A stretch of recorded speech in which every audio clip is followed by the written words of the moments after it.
In the past, I've started videos saying stuff like, time to pile some more heaps of praise onto the Half-Life series. But look, there's actually a game in the Half-Life series I find underwhelming. That game is Half-Life 2 Episode One. I know some people will say, isn't this review like a decade and a half late?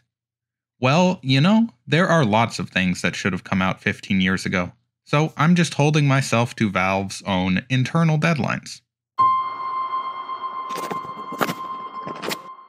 If we're being honest, the episodification of the Half-Life 2 sequels was a mistake. Even when the game feels good to play, it just can't focus on gameplay concepts and story ideas for enough time because the games are just so short. The episodes are each about a third the length of Half-Life 2 proper, and by the time you feel like you're getting into the meat of them, they just end. But look, I'm actually not concerned with the length that much for Episode 1, because the real problem I have with the game is that it is completely unnecessary for the plot of the Half-Life series. You could jump from Half-Life 2 straight into Half-Life 2 Episode 2 with only a few small tweaks to that game's introduction. This game is simply skippable, and given how rare new Half-Life games are, it's really a shame that what we do get doesn't really add to the series or bring anything new to the table. The first problem I have is that everything this game does is trying to undo something from the previous game. For example, right at the end of Half-Life 2, you destroy the Citadel reactor in a fiery explosion. What do you do at the start of Episode 1? Prevent the Citadel from exploding. For a series that asks us to prepare for unforeseen consequences, they sure do love to reach for the old Control-Z pretty often. What follows is essentially doing the last few levels of Half-Life 2 in reverse. Instead of destroying the Citadel core, you are stabilizing it. Instead of infiltrating the Citadel, you're looking for a way out. Instead of leading a revolution through the streets, you're retreating. Episode 1 makes Gordon feel passive. Instead of taking proactive steps towards a goal, he's following the path of least resistance.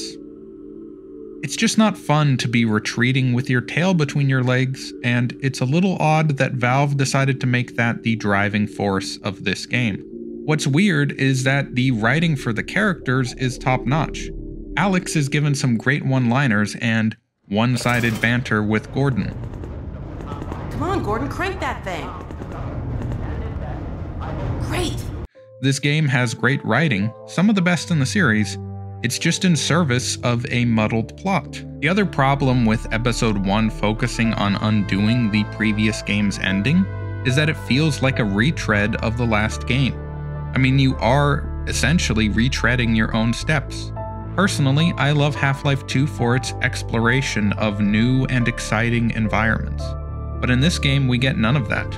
The Citadel was cool the first time, City 17 was exciting the first time, but revisiting them right after doesn't feel as special.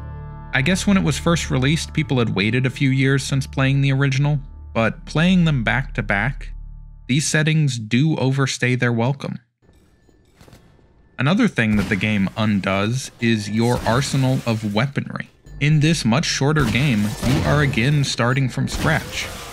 Valve really likes to dole their weapons out slowly over the course of the game. And this works in a 15 to 20 hour game like Half-Life 2. But in what essentially amounts to an expansion, this doesn't feel right. The first bit of the game focuses on using the gravity gun, so it's not until the third chapter out of 5 that you start getting your weapons back. Now you do get them quickly, but by the time you have all of them, the game is nearing its conclusion. And guess what? You get to do that all again in Episode 2. I'm begging Valve to let Gordon start a Half-Life game with some weapons. Or perhaps they should have added some new weapons for the episodes. It wouldn't be so egregious to keep losing your weapons if you found some new interesting ones. But instead, we're just finding the same ones. Which is weird because I'm pretty sure they got vaporized in Half-Life 2. The enemies are also mostly the same. They do add the Zombine, which are of course iconic, but that's basically it. Combine zombie. That's like a zombine, right? Zombine, get it? Okay.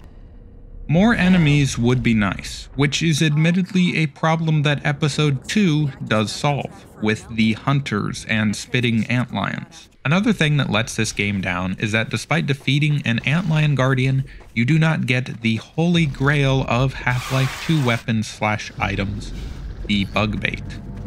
When I found this out, my disappointment was immeasurable and my day was ruined. All I want to do is toss the little ball and make my enemies destroy each other for my entertainment. Another huge problem with the game is the ending. Valve, in their infinite wisdom, decided that what we really needed was a multi-stage escort mission where you help citizens escape City 17. We all know that escort missions just aren't very fun, and this part of the game just feels like a waste of time. I know that technically the whole game is escorting Alex around City 17, but she's like immortal or something. This escort mission also commits the sin of making you escort the City 17 rebels and civilians along the same path multiple times. In this already short game, it sucks to spend time retreading parts of it instead of seeing new things. After the escort mission, there's also this final boss fight with a Strider, an enemy that we've already defeated many times.